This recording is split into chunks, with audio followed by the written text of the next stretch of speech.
Ça y est, le froid est arrivé depuis un moment et elle est là. On peut pas la rater, elle est partout.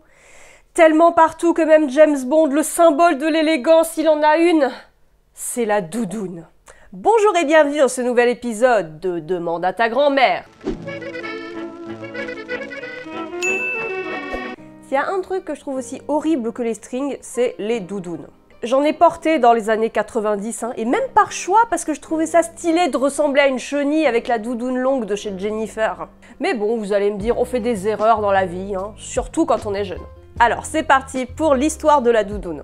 C'est dans les années 30 que l'américain Eddie Bauer s'est retrouvé dans une situation délicate après une sortie pêche dans le grand froid où il a failli mourir d'hypothermie. Je vous rassure, il n'est pas tombé dans l'eau, il faisait juste très froid et très humide. Et alors qu'il n'était pas du tout prédestiné, et plutôt que de s'habiller comme un explorateur du Grand Nord avec un manteau de fourrure de 10 kg, il a réfléchi à créer une veste matelassée remplie de duvet dont le concept serait de garder l'air chaud à l'intérieur. Mais aussi légère et imperméable, tout un programme. C'est l'hiver quand ça fait froid, qu'une chose à faire gars. C'est donc en 1940 qu'il dépose le premier brevet de doudoune appelé Skyliner. Ceci dit, pour pas changer, les sources se disputent un peu sur qui est le réel inventeur de la doudoune. C'est souvent le cas dans la mode, la mini-jupe, les talons aiguilles, on en avait déjà parlé et c'est jamais 100% sûr de qui était vraiment le premier. Parce qu'il y avait aussi l'Australien George Finch qui a porté une veste remplie de duvet pour gravir l'Everest en 1922. Ses collègues se sont moqués de lui parce que cette veste édredon était verte et faite à partir de tissu de montgolfière pour pas laisser passer le vent. La grande classe. Mais au final, il a eu raison, parce que c'est lui qui avait le moins froid. Bon, il a eu raison, mais on s'est quand même moqué du style de sa proto-doudoune. C'est moche, mais c'est pratique. C'est une phrase qu'on entend d'ailleurs très souvent dans la bouche des adeptes de ce vêtement matelassé. Par contre, c'est pas lui qui a déposé le brevet, donc on a plutôt tendance à retenir le nom d'Eddie Bauer. La doudoune a donc été inventée pour être utilisée dans des conditions extrêmes par des randonneurs, des alpinistes ou les aviateurs de l'US Air Force. Pas de place dans la mode pour la doudoune pour le moment. Enfin, quoique. En 1937, le designer Charles James avait quand même sorti ça. Mais c'est anecdotique. Selon le designer, c'était juste un défi technique et de fantaisie. La doudoune était donc principalement portée par les passionnés de montagne à ce moment-là. Les gens portaient d'ailleurs toujours encore des trucs mignons et stylés pour aller faire du ski. Ah, si seulement ça avait pu rester comme ça. Maintenant, avançons un peu dans le temps et allons jeter un œil dans les années 70. Décennie très connue pour être le summum du bon goût, surtout dans tout ce qui concerne la mode. La designeuse Norma Kamali sort en 1973 le Sleeping Bag Coat, littéralement le manteau sac de couchage. Selon la légende, elle l'aurait d'ailleurs créé suite à une sortie camping où elle avait eu un peu froid.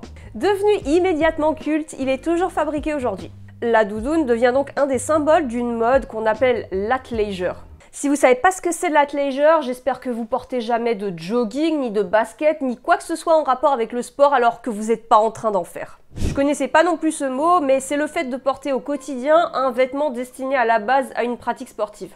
En gros, c'est un peu une très grosse partie de la mode depuis les années 90, on va pas se mentir. J'ai d'autres histoires à raconter sur l'athleisure et ça viendra dans une prochaine vidéo, alors n'oubliez pas de vous abonner et de mettre la cloche, sinon vous allez rater quand on parlera des jogging et des sneakers.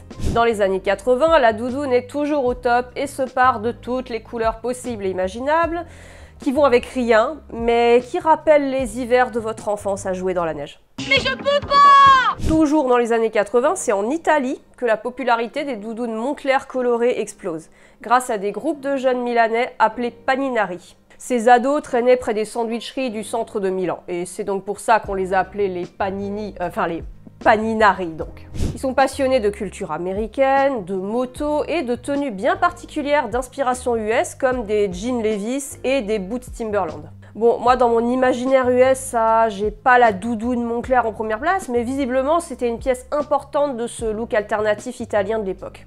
Je pensais pas que Marty McFly aurait eu une aussi grande influence sur la mode. Tu veux ma photo, banane? Eh Biff, t'as vu ce Gugus, il se trimballe avec sa bouée, ce couillon à la trouille de se noyer. D'ailleurs, au passage, la culture populaire et notamment la télé et le cinéma aident beaucoup à populariser un vêtement. C'est aussi le cas pour les doudounes. Comme toujours, si on les voit dans un film, on les veut. Ensuite, dans les années 90, c'est au tour des toughers, adeptes de rave party, ainsi qu'aux rappeurs de faire de la doudoune leur symbole. Le fameux manteau matelassé s'était pourtant déjà fait sa place dans la mode, autant dans le prêt-à-porter que dans la haute couture.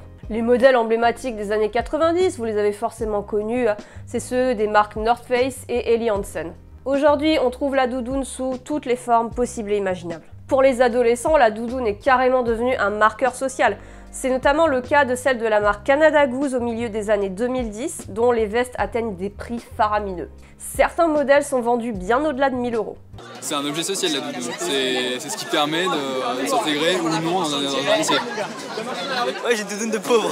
Il y a même des jeunes qui ont été agressés pour leur doudoune, c'est un truc de fou. Elle est toujours un symbole de la culture hip-hop avec des stars comme Kanye West, mais l'attrait pour la mode des années 90 permet également de garder la doudoune sur le devant de la scène.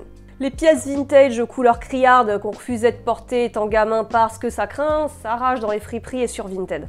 Franchement, j'en ai eu quelques-unes sur mon Vinted et elles ont été systématiquement vendues dans la journée. Puis il n'y a pas que les grosses doudounes. Dans les années 2000, les doudounes ultra légères et ultra fines ont fait leur apparition avec des marques comme Uniqlo. Ça fait que maintenant, les doudounes sont même portées sous des vestes de costume. Ce qui, à titre purement personnel, je trouve totalement horrible. S'il fait froid, on peut empiler les couches, mettre un gilet, un t-shirt à manches longues sous sa chemise, mais la doudoune, franchement, non.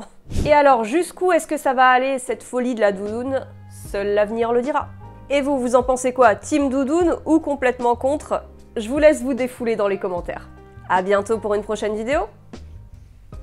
Fous ta doudoune, ou t'auras froid, t'auras les glandes, t'auras les boules, ta doudoune, ouais, ta doudoune, la chair de poule, le nez qui coule, fous ta doudoune.